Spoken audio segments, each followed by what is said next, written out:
What's up, everyone? Welcome back to a Strongman Video Blog. It's your boy, Andy Coach George Calioris. Hope you like the beginning there, that intro. Those are called sit-outs, the ones I was doing on my hands and toes, spinning around. Really good for the hips, anti-rotational, oblique type movement. This is brought to you by Highlight and Outlaw Laboratories. Go get yourself some BCAAs and some creatine from Outlaw Laboratories. This here's my bench day. Fortunately, I missed recording my deadlift day where I PR'd with 365 for 12 after 4 sets of 5. I was pretty happy about it. So today on the bench, I was hitting up 5 sets of 5, 75%, so 205. You can see here I'm trying to get some different angles. You can see how I set up, how I tuck the elbows, how I pull the shoulder blades together, pull the knees down. Keep the head down. I'm working on keeping the head down. Keeping the head down allows you to keep your shoulder blades tucked together better. Trying to move the bar just slightly up and back, not terribly noticeable, but up and back just over the pecs. Put 220 even on the bar for some slingshot overload. So I did it in slow motion, working on a little bit of tempo stuff. Working on keeping the elbows tucked tight. Working on lifting with my triceps. Look at this dog. This is Jack. He's a Cocker Spaniel. He's also part bench dog. He likes to bench press too. As we're starting to finish up the workout, we got C1 and C2. C1 is slingshot push-ups.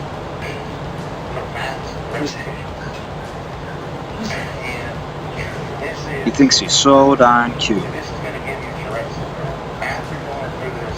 Because he is. He's a good boy. He's a good little baby. He's about 3 years old. I still think he's a baby. Sit. Sit. See, he just sits right on the edge of the bench. Lets me do my sets. Sometimes he chews on the exercise ball.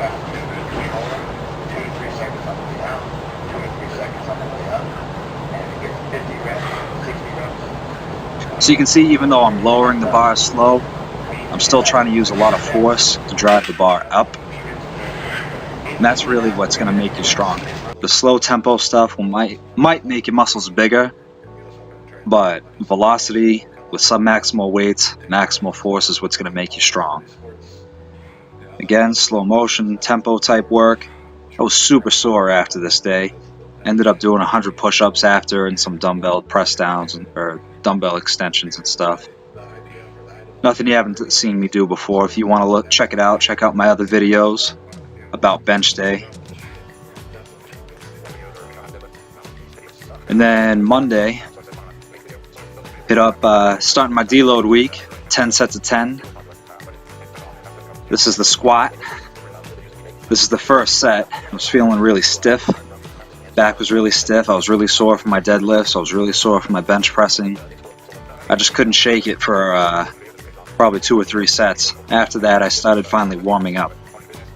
I spent about a solid 20 minutes warming up before this, but it just wasn't enough, you know?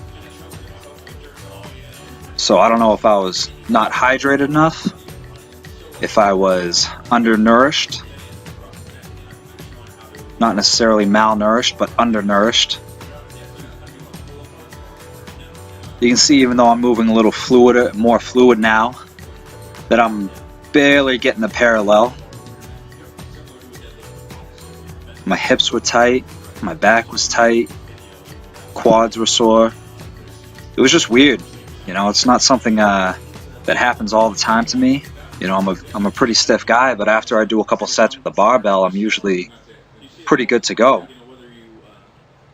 I think this was like my 4th or 5th set after I started getting loose. I was able to tuck the elbows a little bit better, extend my thoracic spine, that's the upper back, a little bit better. You can see I'm trying to arch into it, but what's happening is I'm arching my lower back too hard. You don't want that. You don't want that super super low back arch. You want nice and flat. That way the pelvis has somewhere to go with the femurs. It feels like I'm letting my knees drive forward, but even though that's what I'm trying to do, that's what I'm thinking about, I still push outward. So that's just the way I squat. And that's I don't plan on really changing anything because there's nothing terribly wrong with it. You can see my stance is in a little bit more narrow than it normally would be, and that's because I'm trying to work the muscles, not just the joints. Trying to load the legs up and the hams and the glutes and the low back. Trying to load it all up and get stronger, not just relying on the stretch reflex. Starting to get tired. Obviously, 10 sets of 10 is a lot. So I'm leaning kind of hard on one side. You know, if you see yourself doing stuff like this is why I record myself, because even sometimes a coach has other things that they're looking at, other people that they're looking at. They're not always going to be able to focus just on you. So record yourself. We all carry around iPhones. Take a couple of videos. Take a video in the beginning, in the middle, and the end. Compare them. See where the breakdown starts happening. High reps, low reps, heavy weight, light weight. These are just some toes to bar, nothing crazy. They're not actually toes to bar, because if I kick up too high, I end up hitting the rafters, so I do the best I can.